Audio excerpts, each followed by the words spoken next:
Okay, so hello student, welcome everyone to this beautiful Kings Academy. Myself Adarsh Patel और हम पढ़ रहे हैं बायोलॉजी, जिसमें हम एनसीईआरटी का चैप्टर नंबर 6 यूनिट नंबर 6 जो कि है अपना ह्यूमन हेल्थ एंड डिजीज, हम उसको पढ़ रहे हैं। और हमने अपना पहला लेक्चर कंप्लीट कर चुका है जो बेसिक इंट्रोडक्शन था, जिसमें हमने हेल्थ और डिजीज के बेसिक डिफिनीशन और इसके कैटेगरीज को समझा था। ठीक है, तो अभी हम अपने इस दूसरे लेक्चर में स्टार्ट करने वाले हैं।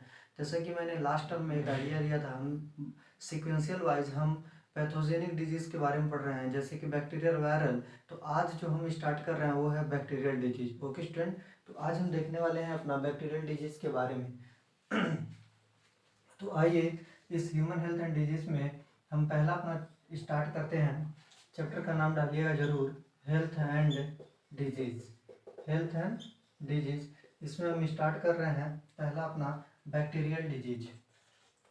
तो अपने पास हम पहले स्टार्ट कर रहे हैं बैक्टीरियल डिजीज। इसके बाद हम बैक्टीरियल डिजीज के बाद हम पढ़ने वाले हैं वायरल डिजीज। इसके बाद हम पढ़ेंगे फंगल डिजीज, और इस तरीके के हेलमिंथिक डिजीज और प्रोटोजोन डिजीज को हम कैरी ऑन करेंगे इस चैप्टर में। ठीक है, तो देखिए इस बैक्टीरियल डिजीज में हम जान रहे हैं कि हमारा पैथोजन क्या हो गया, बैक्टीरिया हो गया। कोई ना कोई एक बैक्टीरिया होगा जो इस डिजीज को कॉज कर रहा होगा। और इस बैक्टीरियल डिजीज में हम मोस्ट इम्पॉर्टेंटली पढ़ने वाले हैं पहला अपना टाइफाइड और दूसरा मलेरिया। ओके, इसके अलावा हम बाकी डिजीज के नाम याद रखेंगे और उसके पॉजिटिव फैक्टर याद रखने वाले हैं। ठीक, तो आइए यहाँ पे हम देख रहे हैं जैसे कि बैक्टीरियल डिजीज है। तो इस बैक्टीरियल डिजीज में एक चीज़ आप याद रखिए, जब भी हम कोई भी डिजीज स्टार्ट कर रहे हैं, ठीक है, तो उसमें हम क्या रखने वाले हैं, हम पहला तो उसके पैथोजन को याद रखने वाले हैं। पैथोजन बोलते हैं या फिर इसको बोलते हैं कॉजेटिव एजेंट। कॉजेटिव एजेंट को याद रखने वाले हैं। दूसरा, इस डिजीज के सिम्टम्स को याद रखने वाले हैं। इसके बाद हम इसके पैथोलॉजिकल, कुछ ही डिजीज हैं जिसका पैथोलॉजिकल टेस्ट हमें याद रखना होता है जो कि एनसीईआरटी में दिया है, तो उसका हम पैथोलॉजिकल टेस्ट याद रखने वाले हैं। क्या याद रखने वाले हैं? Pathological test. इसके बाद हम इसका कुछ ट्रीटमेंट देखने वाले हैं। और ट्रीटमेंट के अलावा अगर किसी डिजीज का कोई केस स्टडी हुआ या फिर हिस्ट्री हुआ, इसका हम केस स्टडी बोल सकते हैं। केस स्टडी हुआ तो हम ये याद रखने वाले हैं। ठीक है स्टूडेंट, तो इस तरीके के हम क्या करेंगे, सारे डिजीज में लगभग मूव ऑन करने वाले हैं। तो यही अपना सीक्वेंस होगा किसी भी डिजीज को याद रखने का। ठीक है, तो देखिए इस बैक्टीरियल डिजीज में हम पहला पैथोजन हम देखते हैं, इसको बोलते हैं हम कॉजेटिव एजेंट। ठीक, कॉजेटिव एजेंट।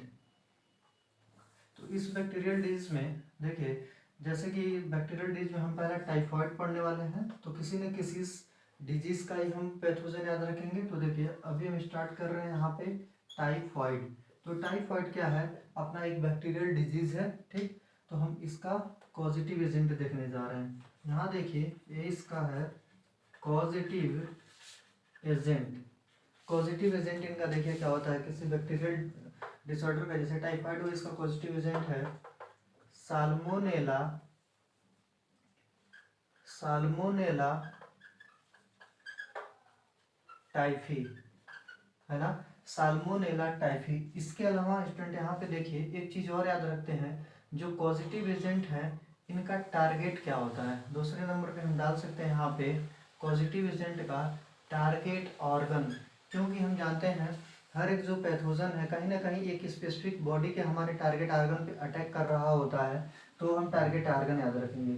तो यहाँ पे देखिए हम इसका टाइफाइड का टारगेट ऑर्गन, ठीक, तो टाइफाइड में देखिए ये जो साल्मोनेला टाइफी स्टूडेंट एक इस ऑर्गन पे मोस्ट प्रोमिनेंटली अफेक्ट कर रहा है। तो इसमें हम बोलेंगे कि ये अटैक करता है ज़्यादातर स्मॉल इंटेस्टाइन। टारगेट ऑर्गन का मतलब ये हुआ कि ये जो बैक्टीरिया वायरस है, ठीक है, या फिर जो पॉजिटिव एजेंट या पैथोजन है, ये हमारी बॉडी में जा कर के रहना कहाँ पसंद करता है। तो ये साल्मोनेला टाइफी हमारी बॉडी में कहाँ रहना पसंद करेगा, तो स्मॉल इंटेस्टाइन में साल्मोनेला टाइफी हमारी बॉडी में रहना पसंद करेगा। ठीक है, तो ऐसे इसको याद रख सकते हैं। इसके बाद मैंने क्या लिखा, सिम्टम्स। तो बताइए टाइफाइड, टाइफाइड एक कॉमन डिजीज है, इसका सिम्टम्स हम क्या बोल सकते हैं। ज़्यादातर सभी को टाइफाइड फेस किया है, तो इसका हम देखिए, इसका हम यहाँ पे सिम्टम्स क्या बोलेंगे। सिम्टम्स में हम बोलेंगे कि ये इसमें इस डिजीज में फीवर होता है ना, फीवर होता है, हाई फीवर होता है, और जब फीवर होता है तो इसके साथ क्या और होता है, हेडेक, हेडेक होता है कि नहीं फीवर में, तो हेडेक हो गया, फीवर हो गया, हेडेक हो गया। इसके अलावा टाइफाइड में बेटा देखिएगा यहाँ पे abdominal, abdominal pain, abdominal pain भी होता है, मतलब पेट में दर्द, तो एब्डोमिनल पेन भी होता है, ठीक, एक्सेट्रा बोल सकते हैं, ठीक। इसके बाद इसका पैथोलॉजिकल टेस्ट देखिए, कैसे हम पता करते हैं कि हमारी बॉडी में हमें टाइफाइड हो चुका है, या फिर हमारी बॉडी में ये जो साल्मोनेला टाइफी है ये हमारी बॉडी में प्रवेश ले चुका है, एंट्री मार चुका है। तो आइए देखते हैं इसका टेस्ट। तो इसके लिए हम चेक कराते हैं पेशेंट का विडाल टेस्ट। क्या चेक कराते हैं, विडाल टेस्ट, ठीक है। तो हम पेशेंट का क्या चेक करा लेंगे, यहाँ पे विडाल टेस्ट करा लेंगे। विडाल टेस्ट क्या होता है, एक पैथोलॉजिकल टेस्ट होता है जो साल्मोनेला टाइफी का कंसंट्रेशन हमारे ब्लड में बताता है, ठीक। तो विडाल टेस्ट से हमें पता चल जाएगा कि हमारी बॉडी में ये साल्मोनेला टाइफी की कॉलोनी बन चुकी है और हमें टाइफाइड हो चुका है, ठीक। तो इसके बाद अब क्या है हमारे पास, ट्रीटमेंट। तो ट्रीटमेंट में हम क्या कर सकते हैं, देखिए ये जो बेसिकली ट्रीटमेंट है, या फिर हम बोल सकते हैं डिजीज ना हो इसका प्रिवेंटेशन है, डिजीज ना हो तो उसका प्रिवेंटेशन है। अच्छा एक चीज यहाँ पे हम और देखेंगे कि अगर ये डिजीज हुआ तो हमारा क्रॉनिक कंडीशन में या फिर लास्ट में या फिर सीवियर कंडीशन में क्या हो सकता है। तो देखिए यहाँ पे इसका प्रिवेंटेशन क्या बोलेंगे, प्रिवेंटेशन।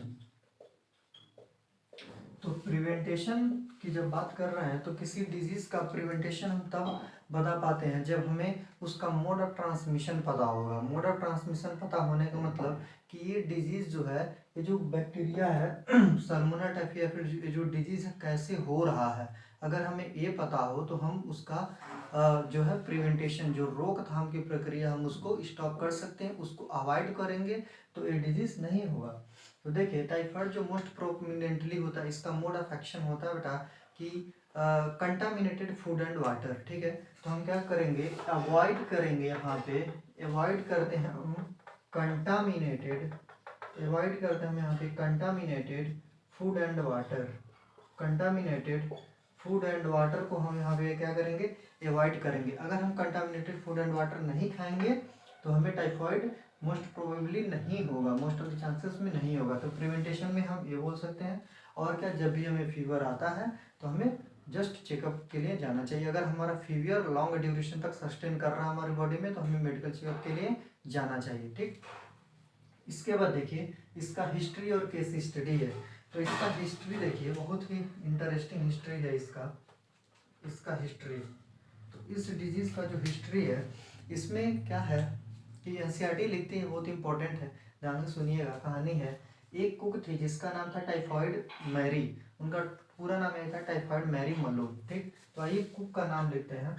कुक का नाम है बेटा टाइफाइड, इनका नाम था typhoid Mary Mallon. Typhoid spelling check करिएगा, टाइफाइड मैरी मलून एक कुक का नाम था, ठीक। जो क्या करती थी, किसी हॉस्टल या फिर कहीं पे कुक थी तो खाना बनाती थी। पहली बार उन्हें कहीं से, रीज़न नहीं पता, बट कहीं से उनकी बॉडी में साल्मोनेला टाइफी आ गया। हो सकता है कंटामिनेटेड कहीं फूड एंड वाटर का इंटेक करी होंगी तो उसकी वजह से आ गया। तो इन कुक को पहली बार ये क्या हुआ था कि ये जो साल्मोनेला टाइफी इनकी बॉडी में आ गया और इनको अफेक्ट कर दिया। क्योंकि ये कुक थी तो खाना बनाती थी तो सारे बच्चों को इनका बनाया हुआ खाना खाए होंगे, ऑब्वियसली इनका बनाया हुआ खाना क्या हो गया होगा, कंटामिनेटेड हो गया होगा, क्योंकि ये अफेक्टेड थे इस साल्मोनेला टाइफी से। जिसके रिजल्ट से क्या हुआ, ज़्यादातर उस जिन्होंने इनका बनाया हुआ खाना खाया उनको क्या हो गया, टाइफाइड हो गया। अगर टाइफाइड बेटा हो गया या इनके बनाए हुए खाने से, तो इस तरीके से बाद में पता चला कि पहली बार इन्हें टाइफाइड हुआ था और इनके ही नाम पर ये डिजीज का नाम रख दिया गया क्या, टाइफाइड, क्योंकि इनका नाम देखिए टाइफाइड मैरी मलून, ठीक। तो ये इनका हिस्ट्री रहा। अच्छा इसके क्रॉनिक कंडीशन की हम बात कर रहे हैं तो आइए इसका क्रॉनिक कंडीशन देखते हैं एक बार। तो जो इनका क्रॉनिक कंडीशन है, क्रॉनिक कंडीशन या फिर हम इसको बोलेंगे सीवियर कंडीशन, ठीक। तो सीवियर कंडीशन में, सीवियर या लिखेंगे हम SEVER, सीवियर, सीवियर कंडीशन में क्या हो जाता है, स्मॉल इंटेस्टाइन, देखिए यहाँ पे टारगेट आर्गन क्या है, स्मॉल इंटेस्टाइन। तो सीवियर कंडीशन में स्मॉल इंटेस्टाइन में पोर क्रिएट हो जाता है, ठीक है। Small intestine got get perforated, perforation बोल सकते हैं, परफोरेशन या फिर पोर। तो देखिए बेटा यहाँ पे क्या हो रहा है, सीवियर कंडीशन में स्मॉल इंटेस्टाइन में पोर हो जाएगा। पोर मतलब ये होल टाइप से बहुत माइन्यूट होल, माइन्यूट पोर बन जाता है स्मॉल इंटेस्टाइन में।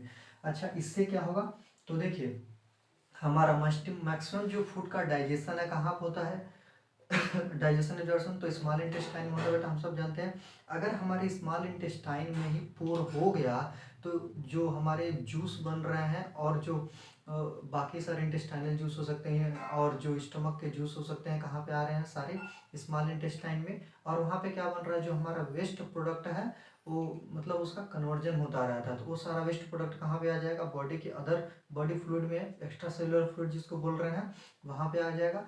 अगर बताइए वहाँ पे आ गया, उस वेस्ट जो एक्स्ट्रा सेलुलर फ्लूइड में आ गया तो क्या हो जाएगा, हम और ज़्यादा डिजीज कंडीशन में आ जाएंगे, हमारी बॉडी में क्या हो जाएगी, टॉक्सिसिटी बढ़ जाएगी।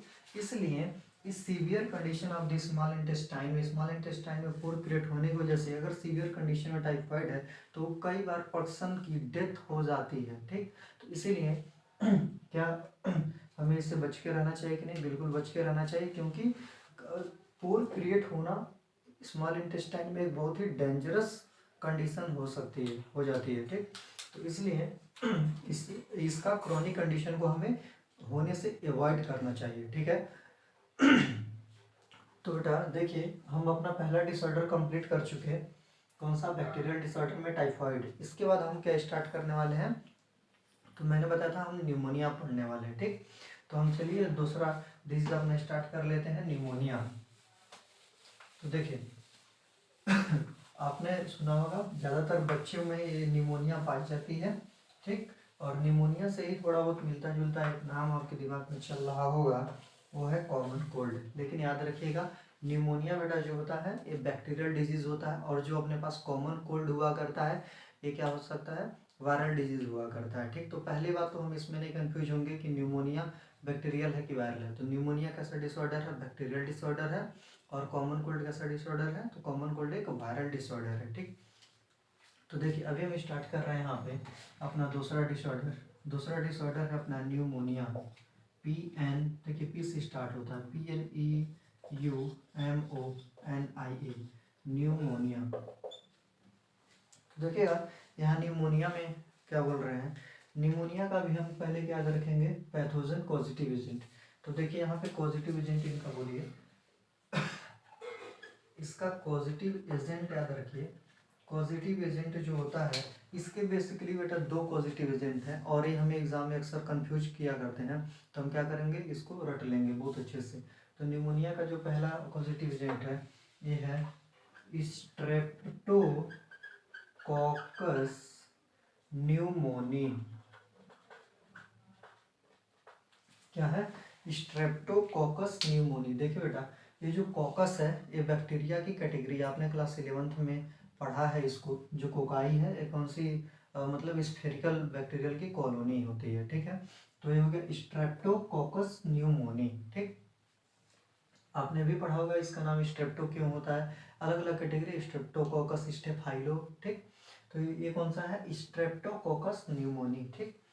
इसके बाद देखिए दूसरा इसका जो नाम याद रख रहे हैं, इसमें बोलते हैं हेमोफिलस, हेमोफिलस इन्फ्लुएंजाई, हेमोफिलस इन्फ्लुएंजाई।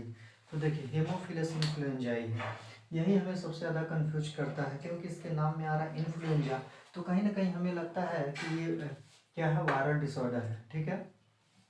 लेकिन ये वायरल नहीं है, कौन सा डिसऑर्डर है, बैक्टीरियल है। बहुत ही ध्यान से इसको समझते जाइएगा। स्ट्रेप्टोकोकस न्यूमोनी और हेमोफिलस इन्फ्लुएंजाई न्यूमोनिया के दो पॉजिटिव एजेंट या फिर पॉजिटिव फैक्टर या फिर पैथोजन है, ठीक।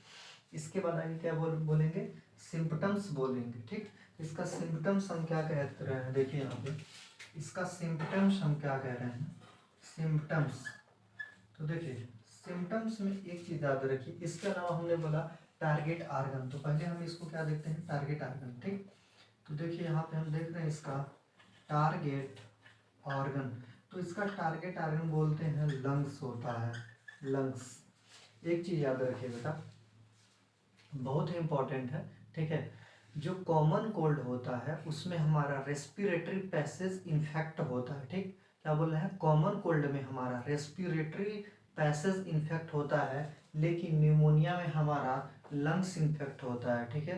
न्यूमोनिया में लंग्स इन्फेक्ट होता है, लेकिन और कॉमन कोल्ड में रेस्पिरेटरी पैसेज इन्फेक्ट होता है, मतलब कि जो अपनी कॉमन कोल्ड है इसमें लंग इन्फेक्ट नहीं होता है, क्या इन्फेक्ट होता है, रेस्पिरेटरी पैसेज। लेकिन जो न्यूमोनिया है इसमें सीधे सीधे क्या इन्फेक्ट होता है, लंग्स, और इसको बोल सकते हैं हम alveoli, alveoli of lungs, alveoli of lungs, इसमें बेटा इन्फेक्ट होता है। बहुत इंपॉर्टेंट है, बार बार मैं फोकस कर रहा हूँ, न्यूमोनिया में लंग्स और एल्वियोलाई ऑफ लंग्स इन्फेक्ट होता है। इसमें क्या होता है, देखिए एल्वियोलाई ऑफ लंग्स में क्या हो जाता है, ये फ्लूइड फील्ड हो जाता है।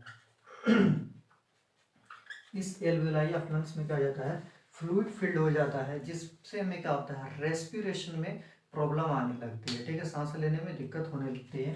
तो आइए इसका सिम्टम्स में क्या बोलेंगे,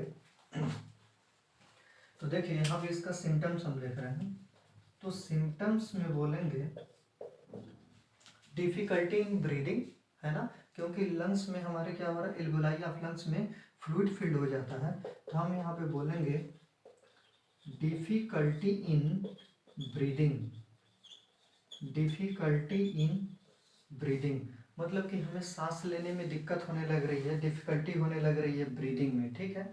और क्या होगा, डिफिकल्टी इन ब्रीदिंग, जब भी न्यूमोनिया छोटे बच्चों को होता है तो आप देखते हैं कि इसको फीवर हो भी होता है, हेडेक भी होता है, तो ये तो कॉमन सिम्टम है बेटा, क्या है, फीवर हेडेक तो एक कॉमन सिम्टम्स है।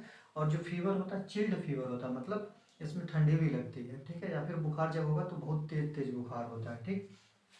और क्या होता है, देखिए जब फ्लूइड फील्ड है तो हमें कफ भी आएगा, ठीक, जैसे अभी हमें खांसी आ रही है तो हमें क्या होगा कि कफ होगी, ठीक, तो कफिंग भी होगा। और क्या, difficulty in breathing, fever, headache, cough हो जाएगा, ठीक। और क्या हो जाएगा, देखिए यहाँ पे हम बोल सकते हैं वीकनेस, छोटे बच्चों को वीकनेस हो जाती है, एक्सेट्रा। मोस्ट प्रोमिनेंटली बड़ों में हो सकता है और छोटे बच्चों में, लेकिन ज़्यादातर ये छोटे बच्चों में देखने के लिए मिलता है। तो देखिए ये सारे अपने सिम्टम्स रहे। इसका पैथोलॉजिकल टेस्ट बेसिकली हम याद नहीं रखते हैं, इसकी जरूरत नहीं है, एसआरटी में अपने पास नहीं दिया हुआ है, ठीक है, लेकिन इसमें हम सिक टेस्ट वगैरह करा लेते हैं, आप नॉलेज के लिए याद रखिए। इसमें देखिए ट्रीटमेंट या फिर प्रिवेंटेशन में क्या कर सकते हैं, ट्रीटमेंट या फिर प्रिवेंटेशन में हम क्या कर सकते हैं कि ये जो सिम्टम है इनको अवॉइड करें। कफ कब बनेगा बॉडी में, तो ये जब हम ठंडा कोई भी कोल्ड चीज़ ले रहे हैं, कोई भी ठंडी चीज़ ले रहे हैं तो कफ बनेगा, फीवर बनेगा, ठीक है। और क्या, जब हम कोई कंटामिनेटेड चीज़ ले रहे हैं तब बनेगा, तो हम उन चीज़ों को अवॉइड करें, ये अपना प्रिवेंटेशन हो गया, ठीक। इसके बाद हिस्ट्री, इसका केस स्टडी ऐसा सच हम नहीं पढ़ रहा है, ठीक है। हाँ, क्रॉनिक कंडीशन हम इसका जरूर पढ़ेंगे। तो देखिए इसके क्रॉनिक कंडीशन में क्या होता है, यहाँ पे मैं लिखता हूँ इसका क्रॉनिक कंडीशन में, तो यहाँ पे लिखेंगे, इस पॉइंट को ऐसे याद रखिए आप, in severe condition, in severe condition, क्या, जब सीवियर कंडीशन हो, in severe condition nail, nail, nails colour, nail color turns from gray to bluish, bluish, ठीक है। मतलब बेटा इसका क्या होगा कि जब भी सीवियर कंडीशन में किसी को न्यूमोनिया हो रहा है बच्चे को, तो उसका जो नेल का कलर है, ठीक है, क्या, नेल का जो उसका कलर है उस कलर चेंज हो जाएगा, क्या, ग्रे कलर से ब्लूइश कलर हो जाएगा। अभी हमारी जो नेल की कलर है कैसी है, ग्रे है। अगर न्यूमोनिया होगा तो ये सीवियर कंडीशन में, ऐसे इनिशियल कंडीशन में, सीवियर कंडीशन में नेल की कलर कहाँ चेंज हो जाएगी, ब्लू कलर में, ठीक, इस ब्लू कलर में चेंज हो जाएगी न्यूमोनिया में, ठीक। और क्या, देखिए इसका जो ट्रांसमिशन है, जैसे कि एक लोग को हुआ है तो दूसरे अगर इसके कांटेक्ट में आ रहे हैं तो उनको जरूर भी होगा, तो इसका जो ट्रांसमिशन है क्या होगा, ट्रांसमिशन जो होगा वो हो गया, बोल सकते हैं इसका ट्रांसमिशन लिक्विड ड्रॉपलेट इन्फेक्शन है, लिक्विड ड्रॉपलेट इन्फेक्शन मतलब कि लिक्विड के ड्रॉपलेट, अगर एक को निमोनिया है आपके पास आकर के खांस दिया, अगर उसका लिक्विड का ड्रॉपलेट आपके नेजल पैसेज में एंट्री कर लिया तो मोस्ट प्रोबेबली आपको भी क्या हो जाएगी, निमोनिया हो जाएगी। ठीक है, तो देखिए ये रहा अपना बैक्टीरियल डिसऑर्डर का, निमोनिया का, और हमने क्या देख लिया, टाइफाइड का देख लिया। ठीक, इसके बाद कुछ एग्जाम्पल है अपने एनसीईआरटी में, बस हम उनका नाम याद रखेंगे और उससे आगे हम एक एक दो सिम्टम याद रखते जाएंगे, और उसके अलावा हमें कुछ ज़रूरत नहीं होती है बेसिकली उसको याद रखने की। ठीक, तो हम बैक्टीरियल डिसऑर्डर में कौन से डिसऑर्डर पढ़ लिए हैं, निमोनिया, और कौन सा, पहला अपना टाइफाइड था, दूसरा अपना निमोनिया था। इसके बाद देखिए इसमें हम बेसिकली हम नाम है आप याद रखते जाइए, नाम है इसका डिप्थीरिया, डिप्थीरिया। ठीक, डिप्थीरिया देखिए क्या होता है, पॉजिटिव एजेंट, इसका पॉजिटिव एजेंट याद रखिए आप, सीधे सीधे पॉजिटिव एजेंट याद रखिए, कोराइनी बैक्टीरियम, कोराइनी बैक्टीरियम क्या है, कोराइनी बैक्टीरियम डिप्थीरियाई, डिप्थीरियाई, कोराइनी बैक्टीरियम डिप्थीरिया होता है। ये जो डिप्थीरिया है इसको बेटा हिंदी में हम बोलते हैं गला घोटू, मतलब गले में हमारे जैसे लगता है कि सांस लेने में दिक्कत आती है, मतलब ये भी, इसमें भी क्या हो जाता है, रेस्पिरेशन हमारा अफेक्ट होता है, रेस्पिरेशन अफेक्ट होता है, और क्या बोल सकते हैं, ब्रीदिंग में, जो हमारी ब्रीदिंग है इसमें क्या हो सकती है, डिफिकल्टी आने लगती है ना, डिफिकल्टी आने लगती है ब्रीदिंग में। इसके बाद हम तीसरा देखने जा रहे हैं, देखिए तीसरा है प्लेग, चौथा है अपने पास प्लेग, PLAGUE, ठीक है, प्लेग। तो देखिए बेटा यहाँ पे प्लेग में क्या होता है, ये जो प्लेग है, ये जो अपने पास प्लेग है, इसको सही से लिख देता हूँ मैं, प्लेग, ये जो प्लेग है ये बेसिकली चूहों के काटने से बहुत पहले एक पैंडेमिक आई थी इंडिया में प्लेग नाम की, तो बेसिकली रैट की वजह से होता है। ठीक है, तो इसका वेक्टर क्या होगा, मैंने वेक्टर बताया था, तो रैट हो गया। ठीक है, इसका आप नाम याद रख लीजिए, जीनोसाइलम रैट इसको बोल सकते हैं, इसका वेक्टर होता है, लेकिन इसका पॉजिटिव एजेंट है अर्सेनिया, अर्सेनिया पेस्टिस, अर्सेनिया पेस्टिस, और इसका वेक्टर जैसे बोले चूहों पे जाने वाला, इसको मत आप याद रख लीजिए, बस आप याद रखिए प्लेग, नाम आप याद रख लीजिए, ये मोर देन इनफ है। ठीक, और क्या हो गया, डिप्थीरिया होगा, और ये हो गया डिसेंट्री बोल सकते हैं, हाँ डिसेंट्री, डिसेंट्री आप याद रख लिए, ये जो होता है सीजेला डिसेंट्री बैक्टीरिया से, डिसेंट्री बैक्टीरिया से, सीजेला डिसेंट्री से, इसमें क्या हो जाता है, हमारे स्टमक में कॉन्स्टिपेशन होने लगता है, या फिर ऐसा बोल सकते हैं इस डिसेंट्री, जिसको हम हिंदी भाषा में बोल रहे हैं पेचिस, इसमें क्या होता है, कॉन्स्टिपेशन होने लगा। ठीक, तो टाइफाइड और निमोनिया के अलावा जो मैंने तीन बताया था बैक्टीरियल डिसऑर्डर में, कौन से है, तो इसको भूलिएगा नहीं, ये सारे बैक्टीरियल, तो ये तीनों क्या हो गए, बैक्टीरियल हो गए। इसके अलावा डिप्थीरिया हो गया, देखिए प्लेग हो गया, और क्या डिसेंट्री, ये तीन बैक्टीरियल डिसऑर्डर हमें याद रखने होते हैं। अच्छा, प्लेग में क्या होता है, तो देखिए प्लेग में क्या हो जाता है, हमारी मसल्स में पेन होने लगता है, मसल्स में पेन होगा, हेडेक होता है, ठीक, फीवर होने लगता है, यही बेसिक कॉमन सिम्टम है, फीवर होने लगता है। ठीक है, और बेसिकली ये जो मोस्ट प्रोबेबली हेडेक ही ज़्यादा होता है, ठीक, और मसल्स में पेन होता है। ठीक है, तो ये सारे अपने बैक्टीरियल डिजीज़ हो गया। तो बेटा देखिए आज हमने क्या किया, बैक्टीरियल डिजीज़ को बहुत ही अच्छे तरीके से वाइंड अप कर लिया, सारे के सारे बैक्टीरियल डिजीज जो एनसीईआरटी में हमें याद रखने अपने लेवल पे, खास करके हमने उसको कंप्लीट कर लिया है। ठीक, आप इसको बहुत अच्छे से याद रखें। ठीक है, और आगे हम पढ़ने वाले हैं वायरल डिजीज। ओके, तो आज का लेक्चर हम यहीं ख़त्म करते हैं। Okay, thank you, all the very best.